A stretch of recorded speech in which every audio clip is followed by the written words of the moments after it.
Are you a podcaster? Maybe you've got that big idea and you're looking for a network to join. The multi-award-winning Ozcast Network can get your content to eyes and ears all over the world. Join now for the first month free, and you could be featuring this sound at the beginning of your podcast. Ozcast. Simply head to ozcastnetwork.com for details. Before we begin, I would like to share a podcast promo with you from Our Americana, which is a podcast that explores unique small towns across America through a series of stories that impact, cultivate and challenge the community. It's a fantastic show and I'm thrilled to do a promo swap with them. Please check this out.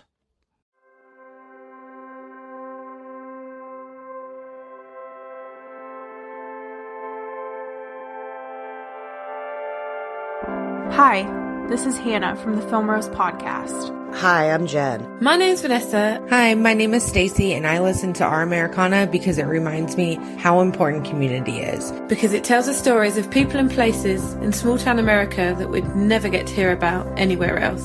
I love hearing about parts of our country that I didn't even know existed. And the reason I listen to Our Americana is for the stories. Stories of average Americans, stories that I otherwise may have never heard. I liked hearing about the younger generation moving back home to these small towns or moving out of these big cities because they were so passionate about community. The podcast has definitely inspired me to want to visit America. Despite being such a huge nation, it is clearly the people and communities which give it its heart and soul.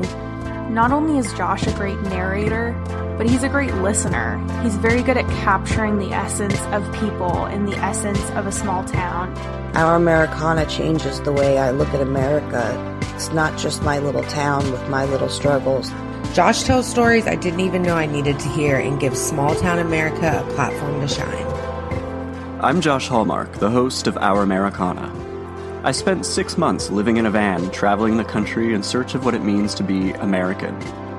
What I found was community and connectivity, and so I created a podcast to celebrate that.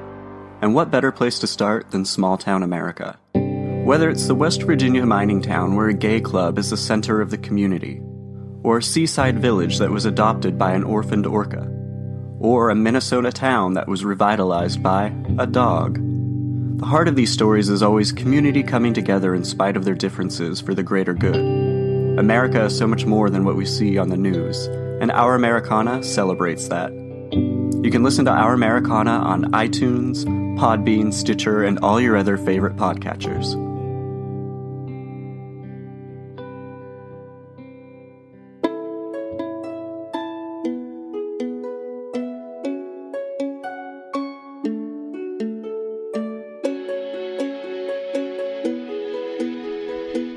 Welcome to Hong Kong Confidential. I'm Jules Hannaford and I'm your host. I'm an Australian woman and I've been living in Hong Kong for many years. I'm a mother, a teacher, an author, and I want to share my wisdom and the wisdom of others with you. Thanks for joining me and I hope you enjoy the show. Nelson Mandela once said, "Sport has the power to change the world. It has the power to inspire. It has the power to unite people in a way that little else does. It speaks to youth in a language they understand. Sport can create hope where once there was only despair. It's more powerful than governments in breaking down racial barriers. It laughs in the face of all types of discrimination." So today I'm here with Dennis Philipse. Thank you so much for meeting me today, Dennis. How are you? Thank you for inviting me. Thank you so much. I'm very pleased to meet you. It's really exciting to have you on my podcast, and I'm so excited to interview the organiser of the Gay Games in Hong Kong for 2022. So congratulations for winning the bid. Thank you so much. Thank you. It's really inspiring to have our dream realized to become the first host city for the Gay Games in Asia in 2022. For the first time in Asia, the Gay Games will be held here. Where did the Games originate? The Gay Games started in 1982 in San Francisco, and they're founded by Dr. Tom Waddell, who was an Olympian himself, and he felt not inclusive as part of the Olympic Games at the time. So that's why his idea was to start an event initiated by the LGBT community, open for everybody to participate. And that was in 1982, the Gay Games. Oh, fantastic. So were gay people not allowed to participate in the original Olympic Games, or was it just difficult for them to be accepted? I think especially that time, and even now this time, being gay or LGBT and participating in the Gay Games was and is for lots of people still a struggle. I mean, if you look at the recent Winter Games, we had the amazing two inspiring people from America, Gus and the other guy. Can't remember his name. And they came out first time in public. And that has been very inspiring. But imagine, 1982, things were a little bit different. So being that time Olympian and professional athlete, and then stepping out to tell that you're gay and participating in the Gay Games, that must have been a very hard time. So that's why he thought, okay, let me start the Gay Games. And the Gay Games, it's a diversity festival initiated by the LGBT community. For the Gay Games, we don't have to build facilities. We're going to use existing facilities. It's a diversity festival around sports, arts and culture, and also conferences. Oh, so it's not just sport. Exactly. Great. Because it's a 9-day festival. And imagine that people coming in Hong Kong from all around the world who have never been to Asia. So during daytime, they will play their sports. And in the evening, they have time to meet people from different cultures and to participate and attend arts and culture events. Oh, how exciting. That sounds really amazing. And Hong Kong will be a great host for that because we have so much diversity and so much going on here. So that'll be really exciting. And we've got some great venues as well, haven't we? Hong Kong has amazing facilities. Last year, so let me go back. So in 1982, the Gay Games started. They have been all around the world. 2002, they were in Sydney. Yes, I remember. I remember the Gay Games from 1998 in Amsterdam. And so 4 years ago, I started a group called Out in Hong Kong, which is the LGBT sports community group on Facebook with about 5,500 members. And we organize every week sports and outdoor events. Then 3 years ago, I remembered the Gay Games from Amsterdam in 1998. And then I thought, hey, the Gay Games are opening soon. The bidding for hosting the Gay Games in 2022. So I reached out to the Federation of Gay Games. So the Federation of Gay Games is the organizing committee of the Gay Games. So they work together with host cities to organize the Gay Games. And 3 years ago, I reached out to them to say, hello, I'm from Hong Kong. How can we bring the Gay Games for the first time to Asia? Then we joined the bidding process together with 17 other cities, all cities from America and one city from Mexico. And we had to process a bid book of 300 pages. 300 pages. Yes. So what was involved in the bid? Of course, we also had to submit registration fees. So on one hand, there was a financial element. And the second part was a bid book, which describes in detail which sports you're going to organize, which locations, what are the facilities at those locations, what will be your marketing plan, your finance plan, how you're going to reach out to your community. So that is all described in the bid book. Also, the bid book includes about 130 letters of support from government officials, supporting organizations, and of course, potential sponsors. That's amazing. So how hard was it for you to get that support and those people getting on board and writing these letters of recommendation? When we started, we did not have anything. It was just me in this dream. And then we reached out to lots of other people and organizations. So we were building an organization from scratch. And of course, it was the first time we had to convince lots of people because they did not hear about the concept of the Gay Games before. So for lots of people, it was the first time explaining why the Gay Games should be coming, what will be the impact, will be the legacy, not only from a community perspective, but also from a financial impact. So yes, it has been quite hard initially to build up until we have created the bid book, which we submitted end of October in 2016. Then in March last year, 2017, Hong Kong was one of the 3 shortlisted cities based on the bid book and a questions and answers circle. How excited were you when you got to the top 3? It was amazing. It's definitely not something we expected. Hong Kong was shortlisted together with Washington, D.C. and Guadalajara in Mexico. And as part of the shortlist process, we had to organize a site visit inspection of all the proposed 40 venues during our Gay Games. So we had already had several initial meetings with the Hong Kong government, several departments, including the Equal Opportunities Commission and the Hong Kong Tourism Board. Now we had another round of meetings with different departments to discuss that we wanted to see those venues, because you cannot just walk into a venue with 10 people and make pictures. So we needed to get approval and also discuss how we're going to work together. So we are quite successful and happy with that support. And in June, 5 site visit inspectors of the Federation of Gay Games visited Hong Kong, and we showed them doing a 4-day site visit around to all the 40 venues. 40 venues. Can you tell me some of the key venues that we're going to use? Victoria Park, for example, for tennis is our planning. Kowloon Park for swimming. Shingmun River for Dragon Boat Festival. Stanley Beach also for dragon boating. So those are some key of the venues. And also we organized a community event at PMQ, where on a Wednesday night... Sorry, what's PMQ? PMQ is the police merit headquarters in Soho. In Soho, yes. And there's a lot of shops there and stuff now, isn't it? It's an old police quarters that's been converted into a shopping area. Yeah, it's beautiful. Yes, so on a Wednesday night, we organized a community outreach event. 700 people turned up, and about 170 organizations, companies showed their support by bringing their roller banner with them. So we had a complete wall of companies, which was massive. That was really showed impact. So those inspectors were really impressed with the community support from different levels, not only from the LGBT plus community, but also from different organizations and corporations to make it happen. Do you know what? You're making my head tingle. I feel so excited because I feel so proud. Hong Kong is such a place where people get on board and support people. There's so much community spirit here. There's so many corporations that have money and are willing to put that money behind organisations like the Gay Games, aren't they? We're very, very lucky, aren't we? We're very privileged to be here. Yes, definitely. And I think it's also because it's a unique concept.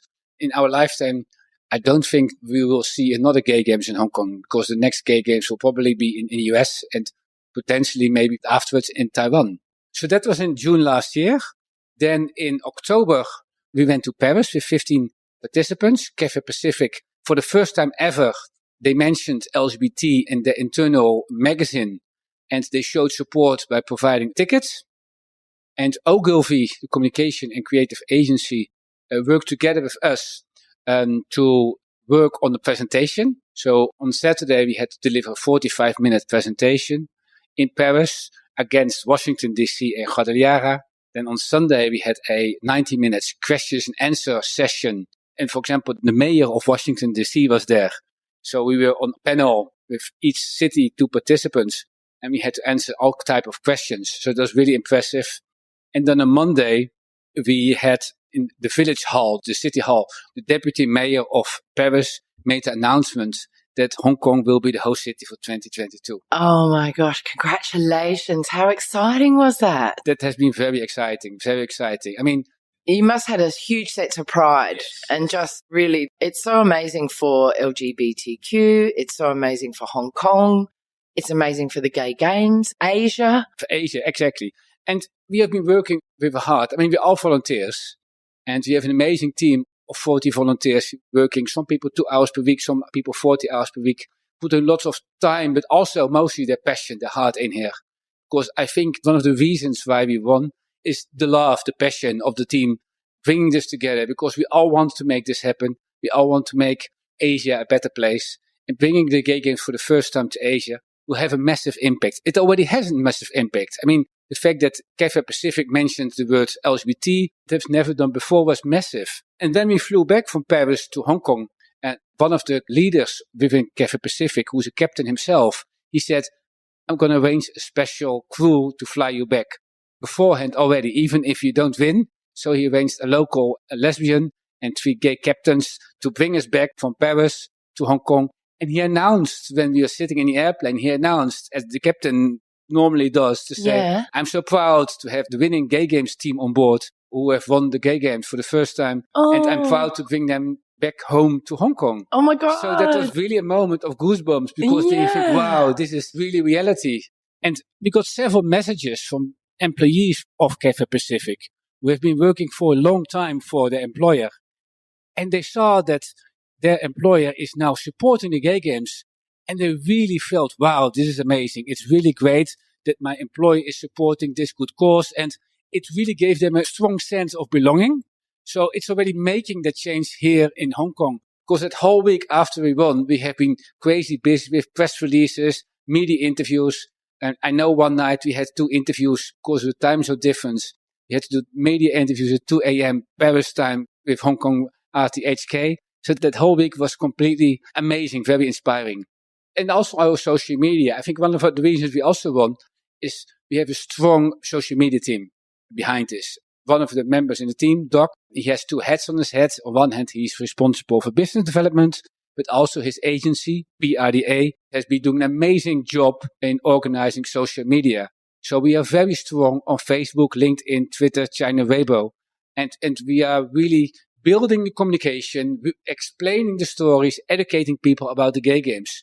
And when we won the bid, it's not that we have to start from scratch. You just have to continue what we have been doing already. Yes, because you've done a lot of the groundwork already, haven't you, to prepare? Exactly. And the groundwork has been so strong that during the bid process, people already thought that Hong Kong had won the bid because it looked already quite very well, very professional. And the way we communicated, for lots of people, it was very impressive. So sometimes we hear from people, but you already won the bid, right?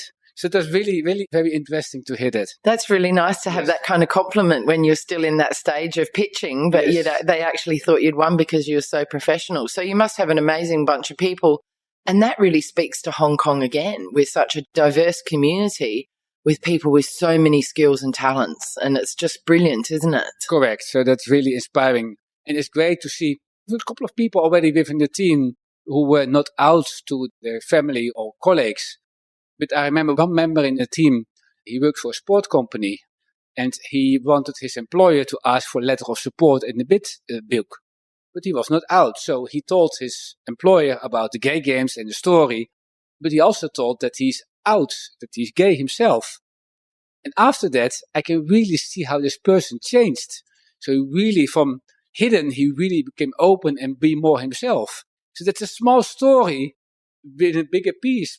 And I'm sure within the next 4.5 years, until the gay games will be held in 2022 in November, we have lots more of these stories to tell. So it's very inspiring. That's beautiful, isn't it? Really just is what we want to see for people, to feel like they can be completely themselves and live their own authentic lives. Yes, that's really amazing. It's really inspiring. Yeah.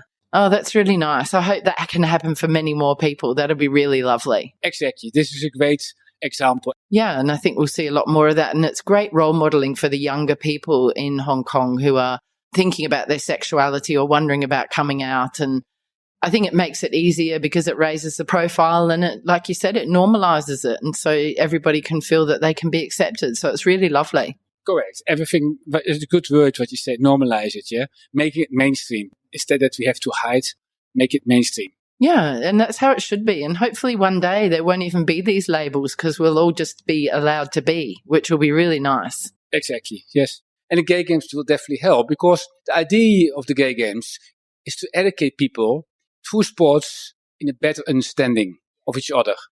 You talked earlier about the impact that having the gay games in Hong Kong will have on Asia. What do you think that impact will be? You know, you've mentioned this one coming out story and financially for the economy. What else do you think will be the advantages for Asia?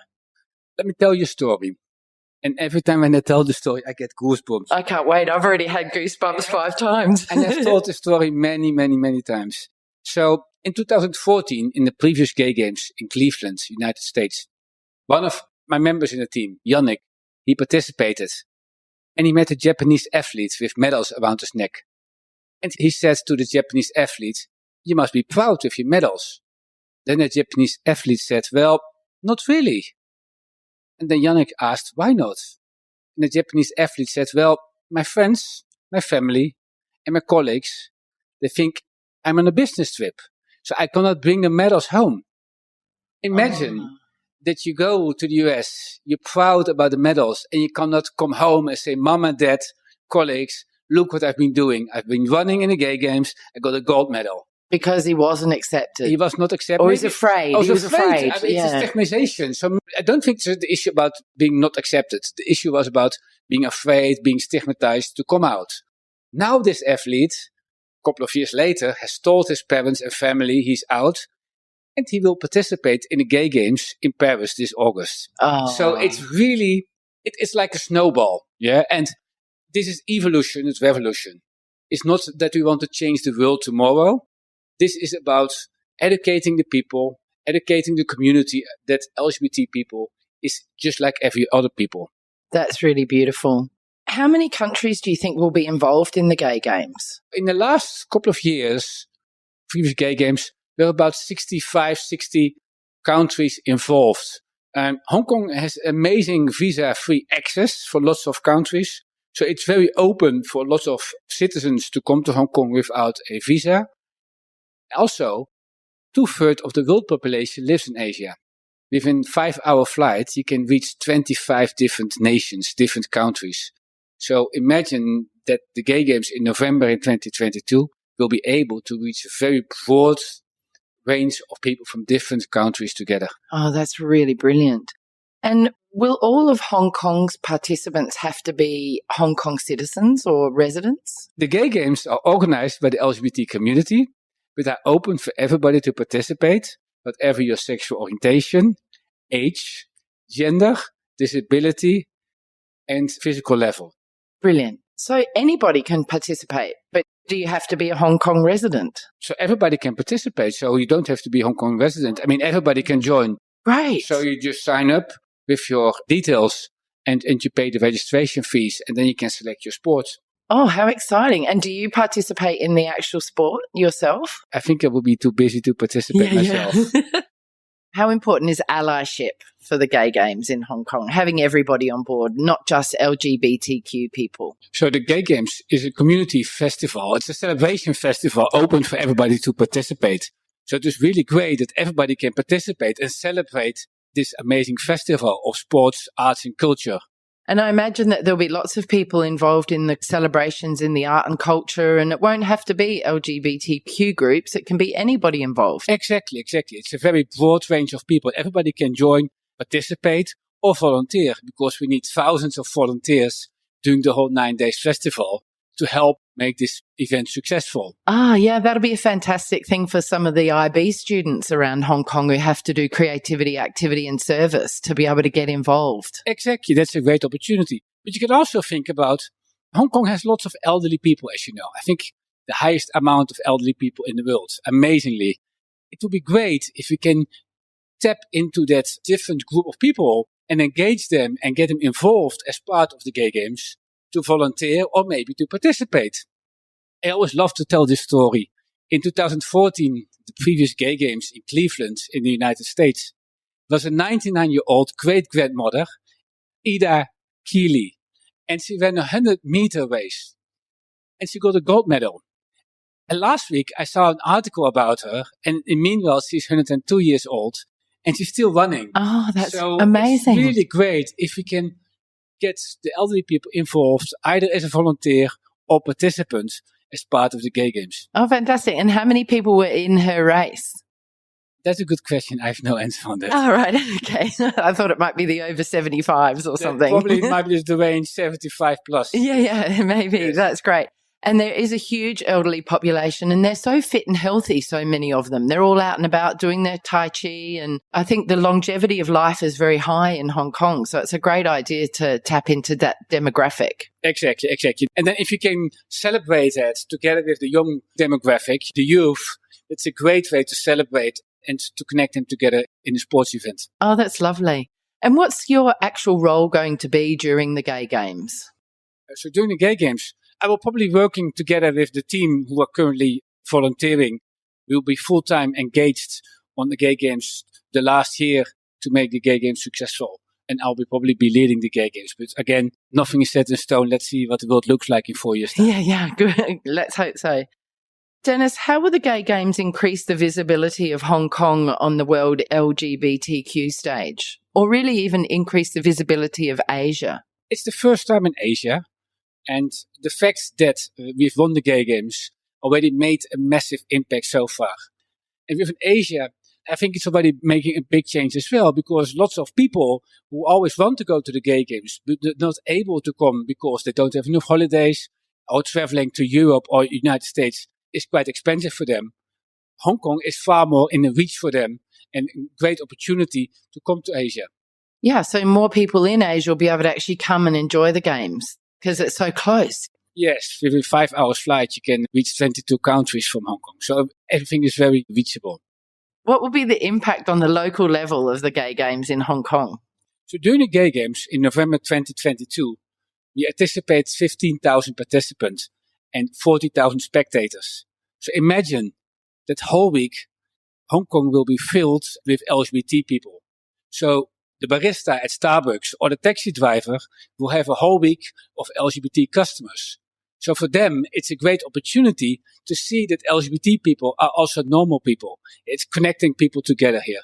It's also changing the mindset of the community to be open awareness. Because once you know somebody who's LGBT, you're giving a face to somebody. And often people say, I'm against LGBT, or I'm not a big fan of LGBT, because they don't know anybody. But if you know anybody, it's far more easier to connect and to make friendships and understand each other.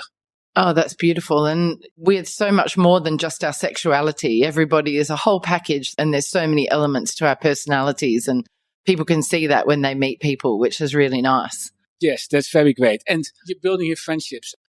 Do you feel a sense of responsibility to be representing Asia, not just Hong Kong with the Gay Games, or are you really just focusing on representing Hong Kong and then it will just have the knock-on effect you were talking about? I think we represent Asia. Asia is, what we said earlier, very small and very short reach from Hong Kong. So we definitely represent Asia because this is also the first time the Gay Games are coming to Asia. So yes, we are in Hong Kong, but we definitely are a part of Asia. Dennis, do you feel like the Gay Games will have an impact on everybody in our community? Oh, definitely. I just told you 2 stories of participants and their stories in the past. I'm definitely sure that the Gay Games will have a massive impact on all kind of levels, different people in the community in Hong Kong and in Asia. Hosting the Gay Games is a great opportunity for lots of people to make new friendships and to build lighthouses of hope and connecting people together, because nothing is better than meeting new friends and making new friends during activity or sports or arts and culture event. Yeah, exactly.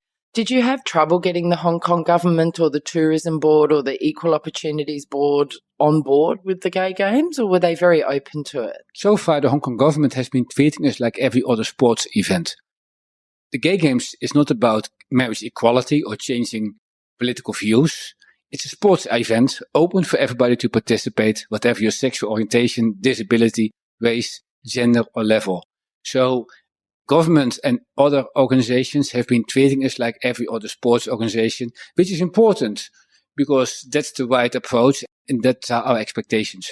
Do you think the Gay Games could have an impact on some of the discrimination laws in Hong Kong? Do you think that they could have a positive impact on them?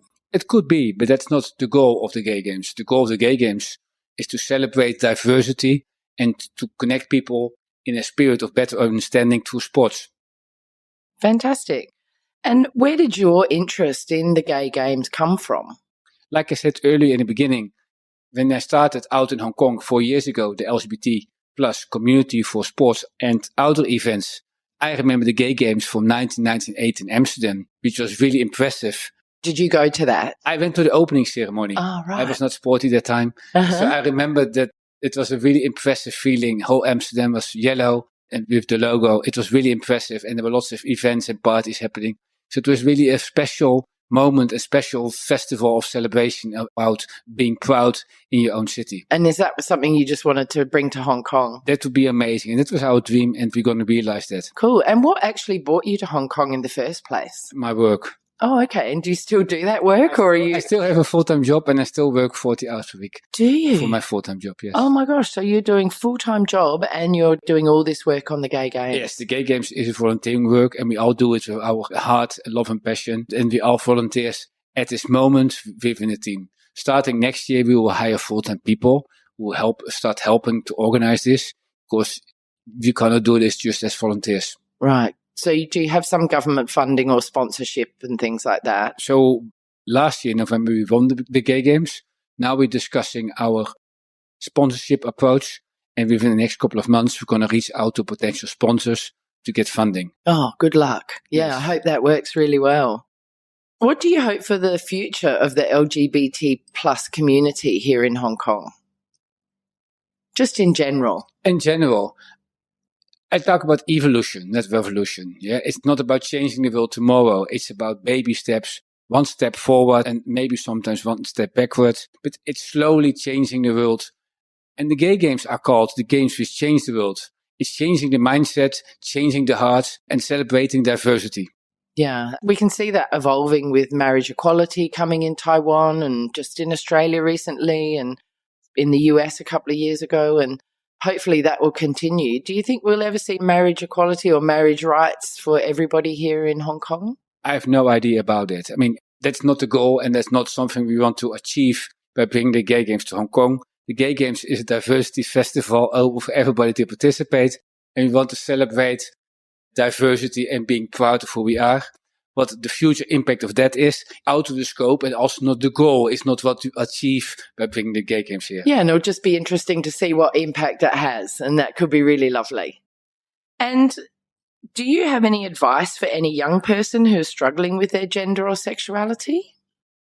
At the moment, if you look at Out in Hong Kong group, 5,500 members on Facebook, we organize every week sport events. Can be hike, can be tennis, badminton events, running events. Everybody is welcome to participate. And sometimes on a hike event, I see somebody who has never been to an LGBT event, maybe doesn't have any LGBT friends, and he or she is joining an event. By doing a hike together or an event together, you're building friendships. And of course, you can go to a bar, but this is a complete different experience because doing a hike, you're having an experience. You have to help each other. You need to support each other.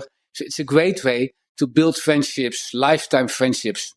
Yes, exactly. And it's really just having that sense of belonging to a community. We all need that, don't we? Exactly. Whatever the group or the community is. If you have that group around you, you feel supported in whoever you are or whatever you want to achieve. Correct. And doing healthy events together gives indeed a feeling of belonging and being part of the community. So Out in Hong Kong is the community for healthy sports events in Hong Kong. So, Dennis, is there anything else you'd like to sort of mention before we round up about the gay games? Is there anything I haven't talked about or asked you that you'd like to expand on? So if anybody's interested to join the gay games in Paris, the 4th until the 11th of August, everybody is welcome to participate, either in a sports event, maybe to sing in the choir, or just spectate, because it's going to be amazing.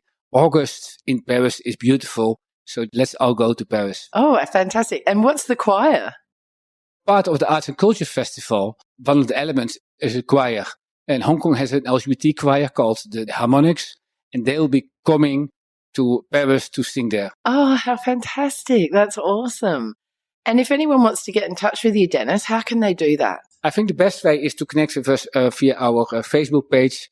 It's gaygameshk2022.com.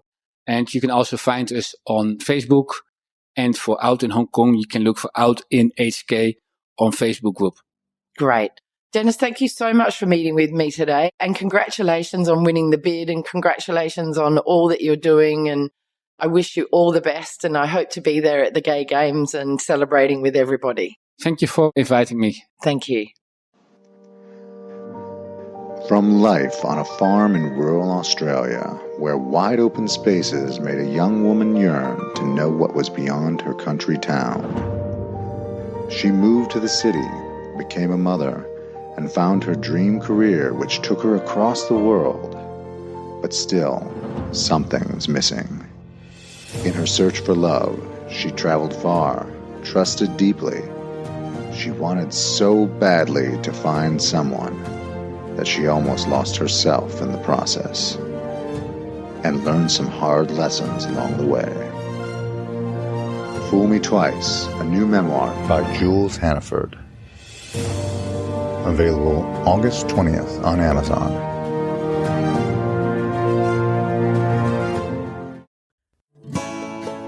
So that brings us to the end of another Hong Kong Confidential podcast.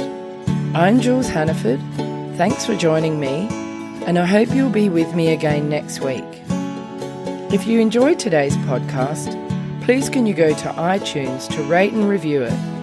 I would really appreciate your feedback.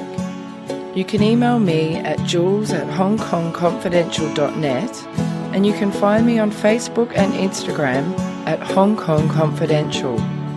If you'd like to hit me up on Twitter, it's at Jules Hannaford. I would love to hear from you.